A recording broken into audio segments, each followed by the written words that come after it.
Drama serial रथ का आने वाला एपिसोड धमाकेदार होने वाला है कि आप सालार का एक अलग ही रूप देखने वाले हैं।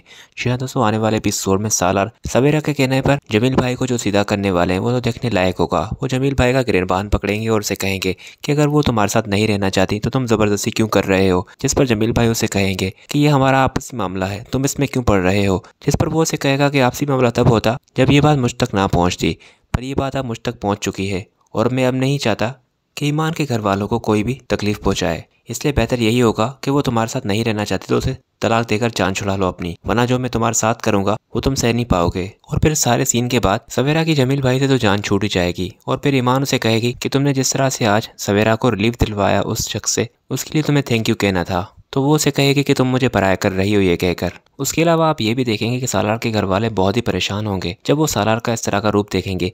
सालार का बाप उसे कहेगा कि तुम्हें फायर वापस लेनी होगी, वरना मैं तुम्हारे सारे चिट्ठे खोल के रख दूंगा। जिस पर सालार कहेगा कि मुझे अब किसी से भी डर नहीं लगता, क्योंकि उस दिन मैंने कुछ भी नहीं किया था, जिसने किया था उसे मैं सजा दिलवा कर रहूंगा। सालार का बाप तो यहाँ डर जाएगा और अपनी बीवी को जाकर कहेगा कि सालार को तो सब कुछ मालूम लग गया है। तो उसकी बीवी उसे कहेगी कि कुछ नहीं मालूम लगा उसे, वो बस आपको डरा रहा था, पर आपको उसकी बातों में बिल्कुल भी नहीं आना। तो वो दोनों जब बात कर रहे होंगे तो ईमान ये सारी बातें सुन लेगी और आकर उन्हें कहेगी कि अभी तो सालार ने कुछ भी नहीं किया, आप अभी से ही इतना डरने लगे हैं, मुझे नहीं मालूम था कि आप इतने डरपोक हैं। जिस पर सालार की सौतेली माँ कहेगी कि तुम तो लड़की चुप ही रहो और इस मामलों से दूर ही रहो। मज़ीद ड्रामा सीरियल रथ के रिव्यूज़ और प्रोमोस के लिए हमारे चैनल सेलिब्रिटी इन्फो ऑफिशियल को सब्सक्राइब करें।